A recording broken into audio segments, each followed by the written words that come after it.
प्रेम से बोलो श्री कृष्ण भगवान की जय, भोलेनाथ भंडारी की जय।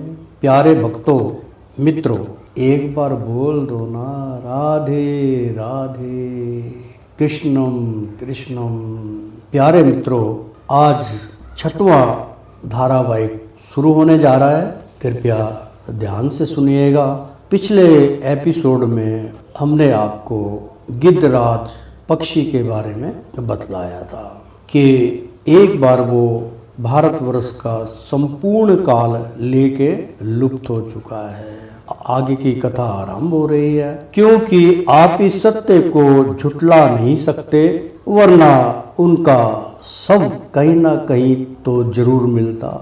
यानी कि हम इस बात को झुठलाने की कोशिश भी करें तब भी नहीं झुठला सकते कि यदि वो किसी वातावरण के हिसाब से या फिर जो बमों का प्रशिक्षण किया गया था उसके माध्यम से, या जो है वातावरण अशुद्ध होने के कारण उनका प्राणांत हो गया। प्राणंत मान लीजिए, अगर प्राणांत हुआ तो गया कहाँ, डेड बॉडी तो उनकी मिलनी चाहिए ना। चलो, लाखों के हिसाब से उनकी तादाद थी, लेकिन पूरी भारतवर्ष में ये प्रजाति जो है लुप्त हो चुकी है।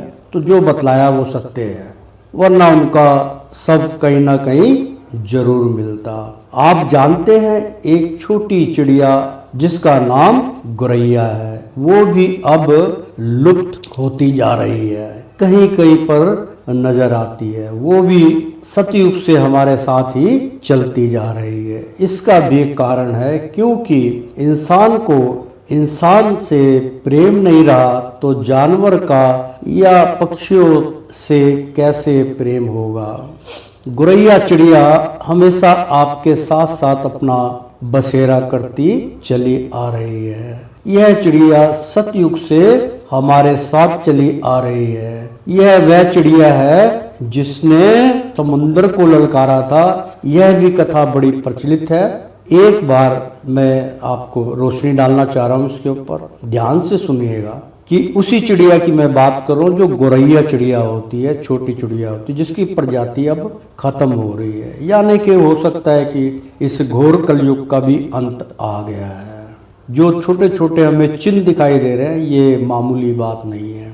धर्म परिवर्तन, धर्म के विरुद्ध चलना, अधर्म को बढ़ावा देना, ये सब अकाल की तरफ संसार को ले जा रहे हैं। जिसने समुद्र को ललकारा था, एक बार समुद्र के किनारे एक पहाड़ी के टीले पर गौरैया ने अपना घोंसला बनाया और अंडे दे दिए। चिड़िया अपने अंडे को सहती थी। जब उसमें से बच्चे निकलने का समय आया, चिड़िया दाना चुगने के लिए कुछ दूर चली गई। जब गौरैया चिड़िया दाना चुगकर वापस आ रही थी, तभी उसने देखा कि समुद्र की लहरें पहाड़ को छू रही है। एक बड़ी ऊंची समुद्री लहर ने चिड़िया के अंडे समेत पूरे अपने अंदर समा लिया।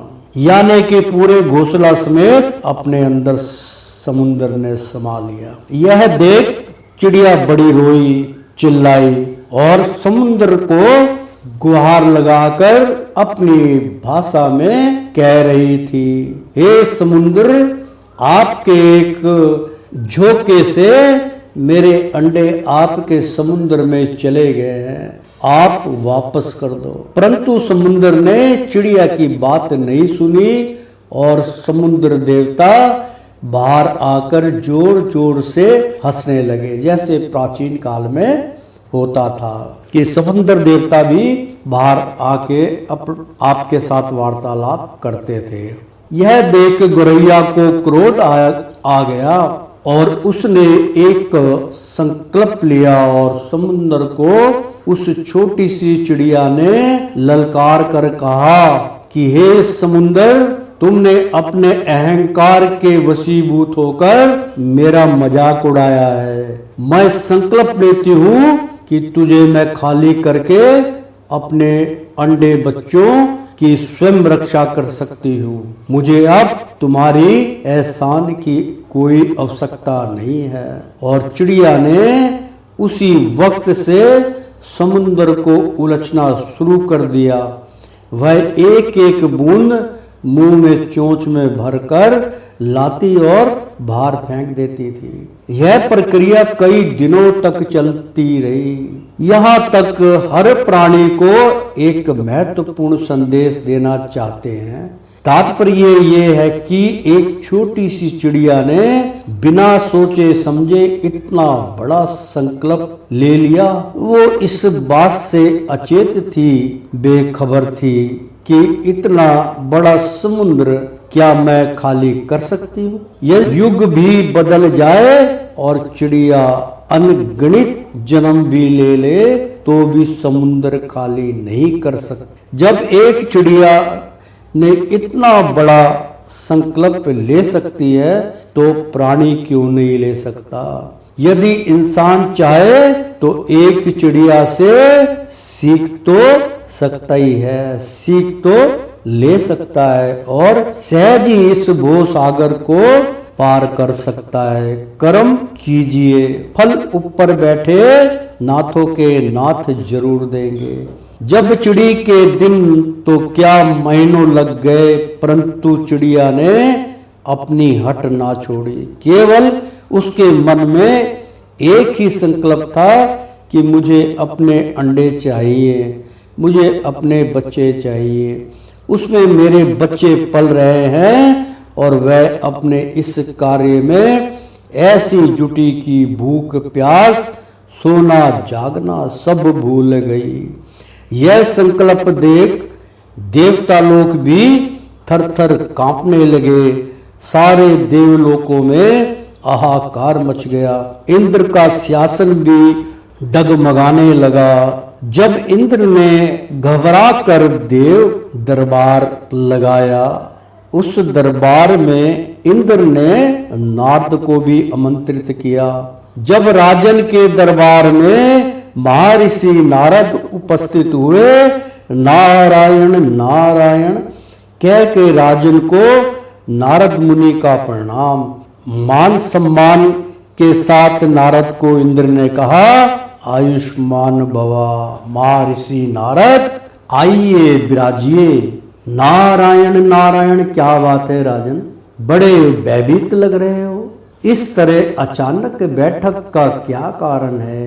राजा इंद्र बोले, मुनिवर आप तो जानी जान हैं, आप तो इस लोक से लेकर भूलोक तक के ज्ञाता हैं। नारायण नारायण। राजन क्यों इस बालक नारद का ठाटा उड़ा रहे हो। कहीं आपके मन में वो मृत लोक में वो हट्टी चिड़िया गोरैया जिसने समुद्र को खाली करने का संकल्प लिया है, कहीं उसके हठ योग से तो आप सब देवतागण भयभीत तो नहीं हो रहे। एक बात तो है राजन, ये चिड़िया समुद्र को झुका कर रहेगी। समुद्र को अहंकार को तोड़ना होगा। तब राजा इंद्र बोले, असंभव नारद असंभव, समुद्र वो नहीं झुकेगा। हाँ, इंद्रलोक समेत कई लोग इसकी चपेट में जरूर आ जाएंगे। ऐसी अटूट प्रेम प्रतिज्ञा से तो देवतागण भी कांप जाते हैं। नारद हम चाहते हैं कि आप इस भूलोक में जाओ और मैं विष्णु जी की तरफ से ही आपको आदेश दे रहा हूं कि नारद हम चाहते हैं कि आप इस भूलोक में जाओ और समुद्र देवता का प्रकोप शांत करने का आग्रह कीजिए। हम सब की ओर से उन्हें कहिए, समुद्र देवता अपनी हट छोड़कर उस परम भक्त हट योगी गोरैया की बात मानकर उसके अंडे वापस कर दे और शांत हो जा, वरना ऐसा सैलाब आएगा कि तू भी हम भी सैलाब में बच नहीं पाएंगे।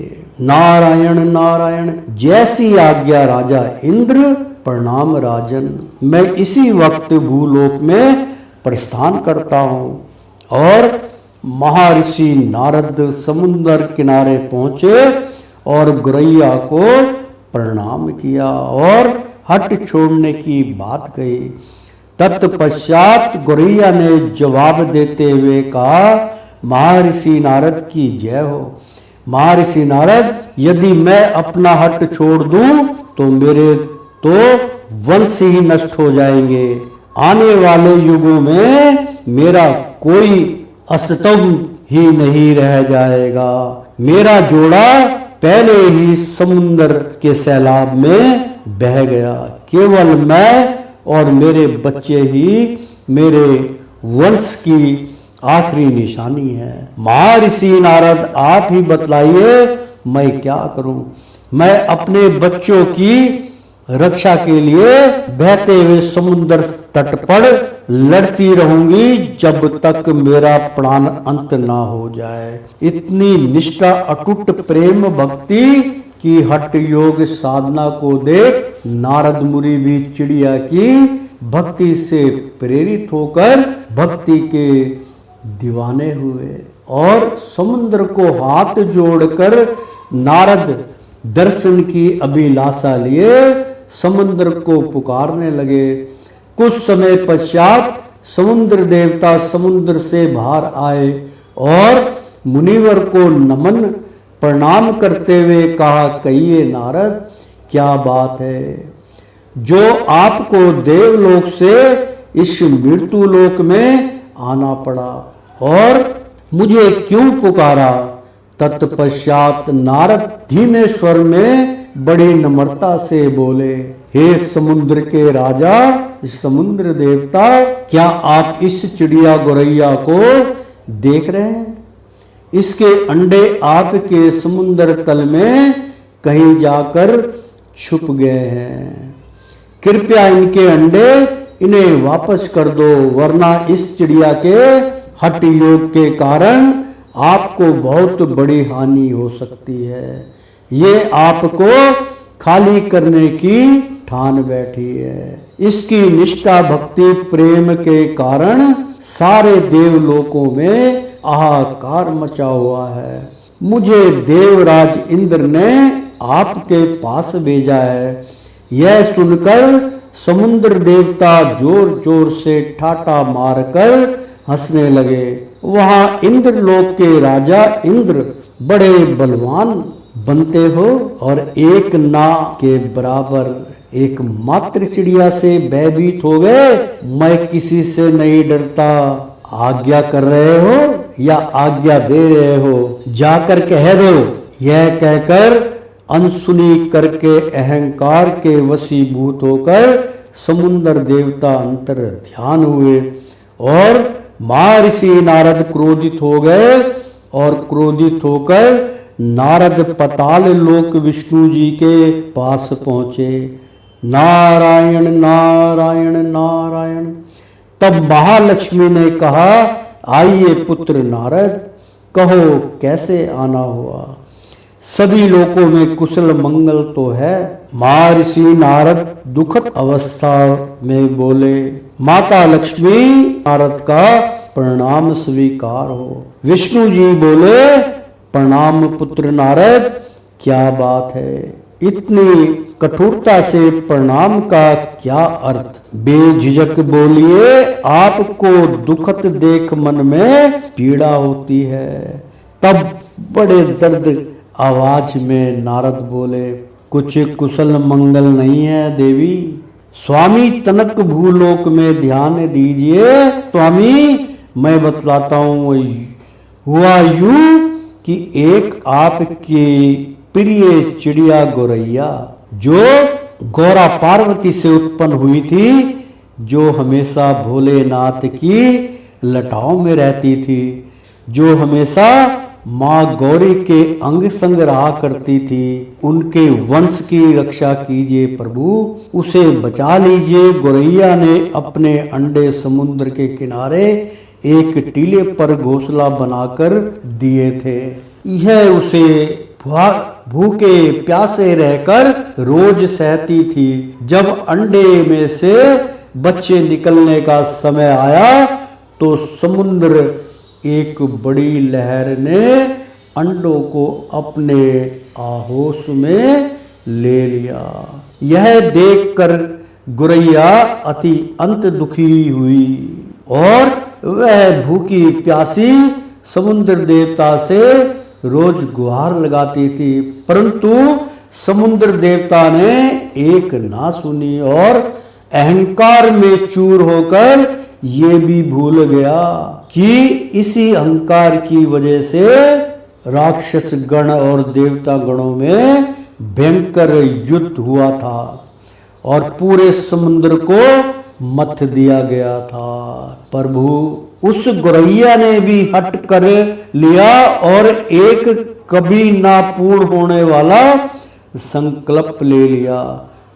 उस छोटी सी चिड़िया ने समुद्र को ललकारा है कि हे समुद्र, अभी भी वक्त है, मान जा और मेरे अंडे मुझे वापस दे दे, वरना आने वाले युगों में मेरे साथ तुझे भी याद किया जाएगा कि समुद्र इतना विशाल एक चिड़िया से हार गया। यह सुनकर समुद्र जोर जोर से हंसते हंसते उछाल मारने लगा। तत्पश्चात चिड़िया बोली, हे समुद्रनाथ, वो तो धोखे से मेरे चिड़े को सोते में तू निगल गया, मुझे नहीं निगल सका और ना ही मुझे निगल सकता है। जानते हो क्यों? क्योंकि मेरे पर है, मैं उड़ सकती हूँ। तुझे भगवान विष्णु ने पंख नहीं दिए, तू उछल के चाहे जितना उछल ले, जितना चाहे उछाल मार उतना उछल ले, परंतु आकाश को नहीं छू सकता। तुझे तो कुछ दिनों में क्या, कुछ घंटों में ही शांत होना पड़ेगा। मूर्ख, अब शांत होकर मेरी बात सुन। मैं तुझे ललकारती हूँ और संकल्प लेती हूँ, मैं तुझे खाली करके ही दम लूंगी। जब तक मैं अपने अंडे वापस नहीं ले लेती, जब तक मैं अन्न जन का त्याग करती हूँ, चाहे मेरे प्राण अंत क्यों ना हो जाए। और चिड़िया ने समुद्र उलझना शुरू कर दिया है। ऐसी निष्ठा भाव प्रेम के कारण सारे लोकों में हाहाकार मच गया। इंद्र का सिंहासन भी डगमगा उठा, डोलने लगा। इंद्र ने घबराकर देवताओं की आपातकालीन बैठक बुलाई और मुझे भी सभा में आने का निमंत्रण दिया। और राजा इंद्र और देवताओं ने भयभीत होकर मुझे आज्ञा दी और कहा, नारद, आप भूलोक में जाकर समुद्र को समझाओ कि अपने अहंकार का त्याग कर उस चिड़ी की अंडे वापस कर दे, वरना अच्छा नहीं होगा। बिल्कुल इसी प्रकार मैंने समुद्र देवता को बहुत समझाया, परंतु अहंकारी समुद्र ने सभी देवताओं का अपमान किया, अनसुनी कर दी, हमारा आग्रह अनसुनी कर दी। अब मात्र केवल आप ही उसी चिड़िया को बचा सकते हैं, उनकी रक्षा कर सकते हैं। मेरे आग्रह को, मेरी याचना को तो समुद्र देवता ने मजाक में उड़ा दिया।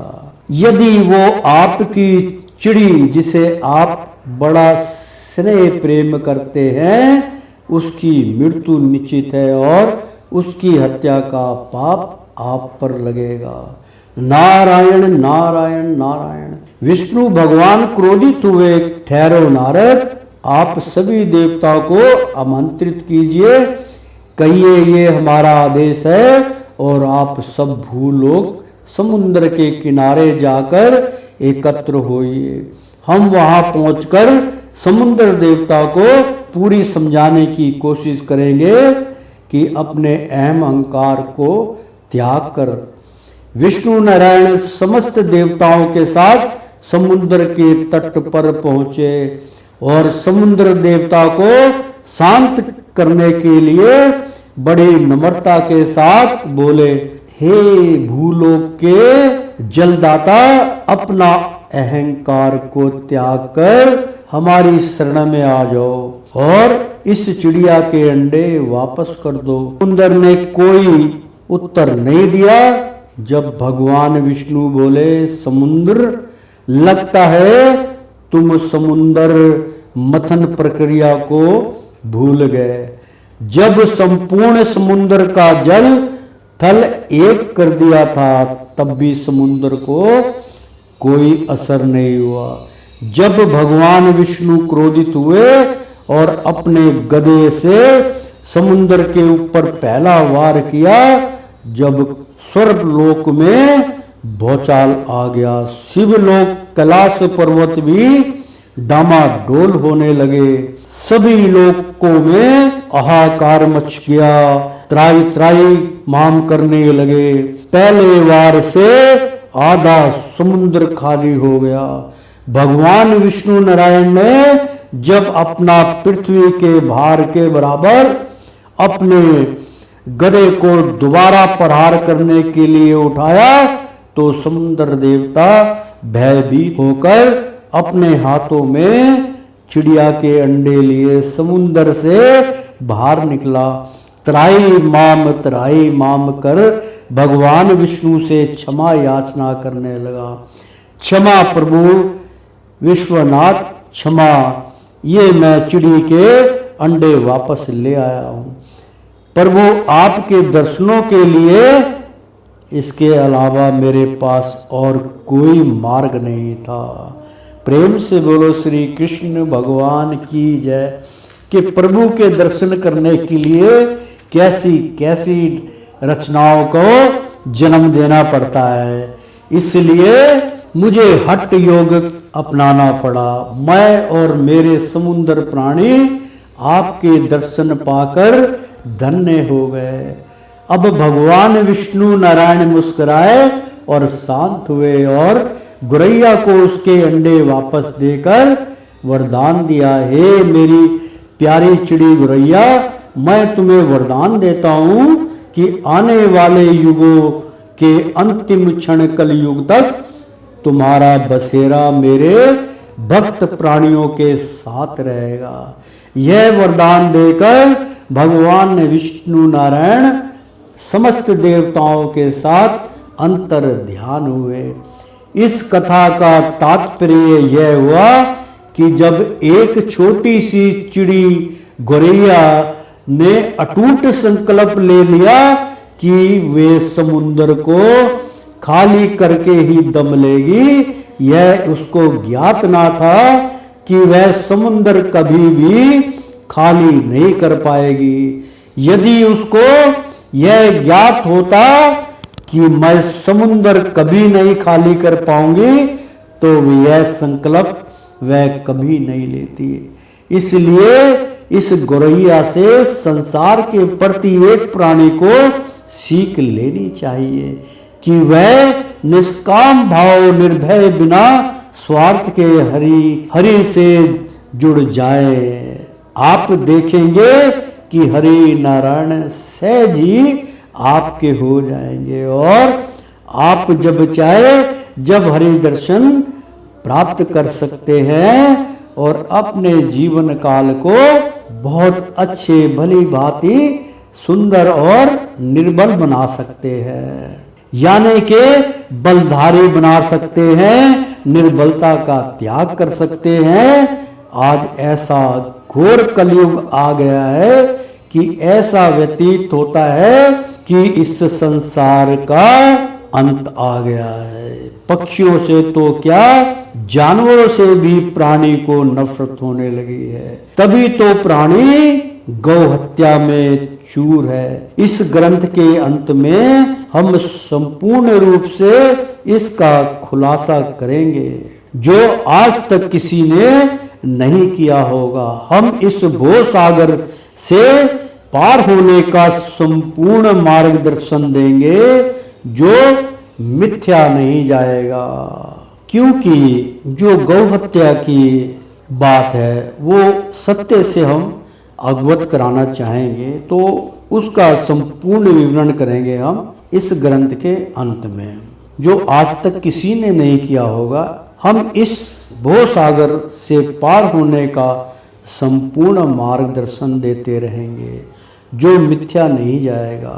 प्रत्येक प्राणी को पक्षियों से प्रेम करना चाहिए। बात चल रही थी बेचारी गौरैया की। जिस प्रकार से गिद्ध पक्षी भारत देश से लुप्त हो गया है, इसी प्रकार से हमारे अंग संग रहने वाली चिड़ी भी हमारे शहरों से, हमारे घरों से लुप्त होती जा रही है।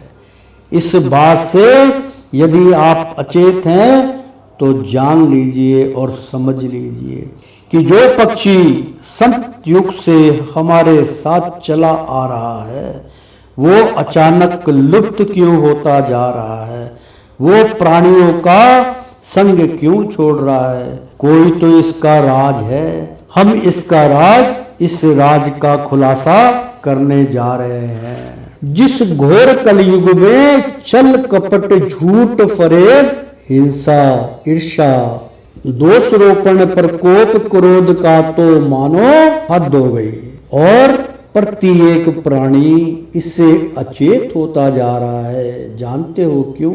क्योंकि संसार से प्रेम और सत्य दोनों ही लुप्त हो चुके हैं। इसीलिए लोग अपने घरों से घास फूस समझकर चिड़िया का घोंसला भी साफ करने में जुटे हुए हैं। घोंसले में गौरैया के अंडे हो या फिर उसके चूजे हो, हमने तो बस कचरा समझकर उनको बाहर फेंक देना है। घर का कोई बच्चा भी है, हम उसको भी रोज डांटेंगे, कभी प्यार नहीं करेंगे। एक दिन वो भी अपनों को छोड़कर मुख मोड़ लेता है। चाहे वो इंसान हो, चाहे पक्षी हो या फिर जानवर हो, सब प्यार के भूखे हैं, परंतु प्रेम प्यार तो लुप्त हो चुका है। इंसान तो झूठ बोल सकता है, परंतु अनबोलता जानवर या पक्षी सब कुछ कर सकता है। जैसे क्रोध भूख प्यास का आभास करा सकता है, परंतु झूठ नहीं बोल सकता। जहां प्रेम नहीं वहां पक्षी भी नहीं। दरअसल गौरैया चिड़िया हमसे रूठ गई, जैसे उसे हम इंसानों से नफरत हो गई हो। इसी प्रकार से सब लोग एक दूसरे के खून के प्यासे होते जा रहे हैं। पुत्र मनमोहन, ये तो थी पक्षियों की दुखता, मतलब उनके दुखित की अवस्था। अब उनकी व्याख्या सुनिए, क्योंकि यहाँ पर प्रश्न जो था ब्रेक कर दिया था, तो अब वो मनमोहन के प्रश्न का उत्तर देने जा रहे हैं। गुरु महाराज की जय। गौरैया चिड़िया की जो बात थी ये सत्य कथा है। अगर आप थोड़ा सा ध्यान दें तो ये पंखे के ऊपर, एंगल के ऊपर, आला जो बना होता है उसके ऊपर, मतलब चिड़ी अपना घोंसला, जो गौरैया होती तो अपना घोंसला हमारे घर के अंदर ही बनाती थी, हमारे हंस संग रहती थी। ऐसे रहस्य कोई नहीं जानता कि जब ऐसे रहस्य में कुछ सेंध लगती है तो ज्ञानी पुरुष ही उसका अनुमान लगाते हैं। आज गौरैया चिड़िया घर के, मेरे यहाँ भी कई बार गौरैया आ जाती है भूले भटके, बाहर टहलती, मुझे मेरा मन प्रसन्न हो जाता गौरैया को देख के, लेकिन वो ज़्यादा देर नहीं टिकती। उसको ऐसा लगता है जैसे मेरे को ये घर जो है काटने को दौड़ रहे हैं। वो कभी कभार झुंड पर आके आती हैं और फिर वृक्ष पे ही अपना रहती हैं और दाएं बाएं चली जाती। घर के अंदर वो घोंसला भूल कर भी नहीं बनाती, चाहे वो उसको स्थान भी मिल जाता है घोंसला बनाने का जिसको कोई प्राणी नहीं छेड़ता, तब भी वो नहीं बनाती। क्या आपने इसको देखा है, अनुभव किया है? मेरे जो बुजुर्ग, मेरे पिता माता समान जो हैं, वो इसको देखें। क्या ये सत्य है? गौरैया चिड़िया आपके द्वार के अंदर घर नहीं बनाएगी। हमारे शहरों में तो ये है। अब गांव की क्या परिस्थिति है ये तो भगवान जाने। बाकी धार्मिक स्थल पे ये चिड़िया का आभास होता है, क्योंकि ये चिड़िया जो है भगवान भोलेनाथ की भक्त है, भगवान राम की भक्त है, भगवान श्री कृष्ण की भक्त है, मतलब स्नेह प्रेम है इस चिड़िया से। तो आजकल जैसे नफरत हो जाती है, मान लीजिए एक द्वार पे डॉगी आता है, चाहे वो मोहल्ले का चाहे बाहर का, और हम बार बार उसको जूती मार के, पत्थर मार के, लाठी मार के भगा देते हैं।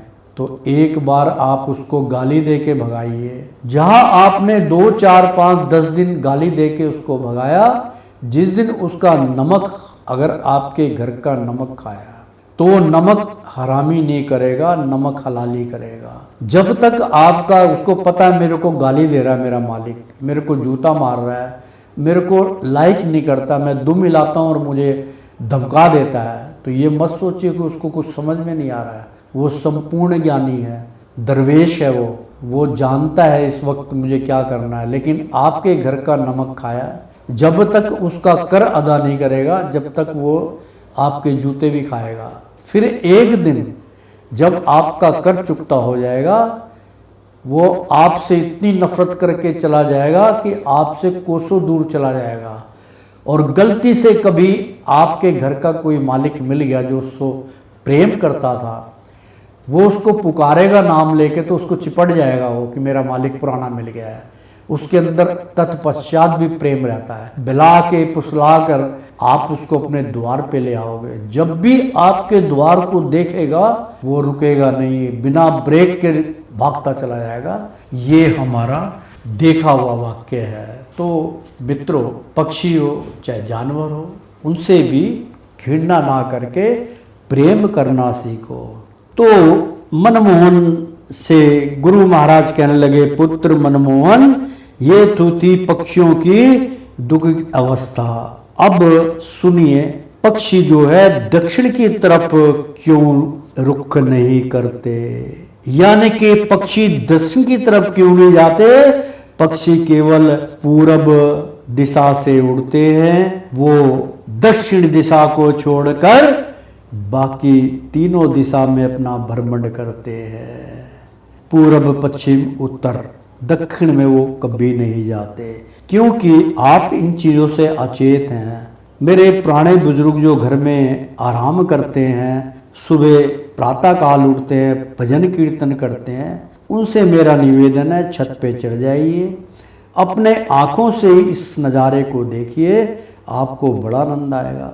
उससे भी पुण्य प्राप्त होगा, देखने से ही बड़ा पुण्य प्राप्त होता है। और आप देखेंगे कि दक्षिण की ओर कोई भी पक्षी नहीं जा रहा है, वह केवल एक दिशा को छोड़कर बाकी तीनों दिशा में ही भ्रमण करते हैं। क्यों करते हैं? क्योंकि इससे भी ज़्यादातर प्राणी अचेत हैं। इतना बड़ा रहस्य आपको कोई नहीं बतलाएगा, आप स्वयं अनुभव कर सकते हैं।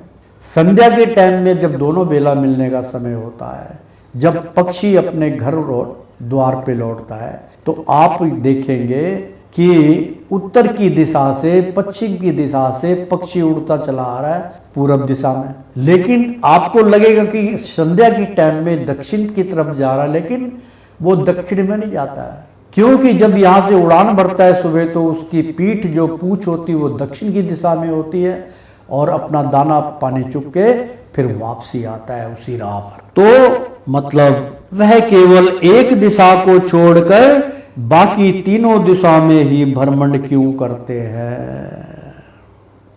मनमोहन, पक्षी तो क्या, प्राणी भी दक्षिण में नहीं जाना चाहते।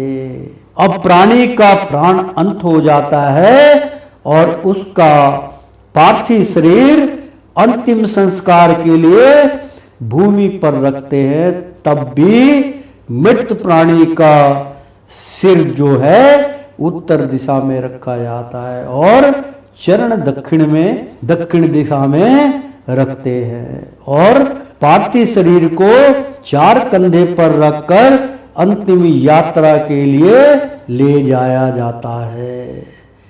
तब भी प्राणी के पार्थिव शरीर को शीश की ओर से प्रस्थान किया जाता है, ताकि वह इस आवागमन से मुक्त हो जाए, परंतु नहीं हो पाता। पुत्र मनमोहन, दक्षिणा में पितृलोक है, जहाँ हमारे पूर्वज मृत्यु के पश्चात रहते हैं। पितरलोक में ही प्राणी के पाप पुण्य, अच्छे या बुरे कर्मों का फल स्वरूप ही अलग अलग जूनी में धकेल दिया जाता है।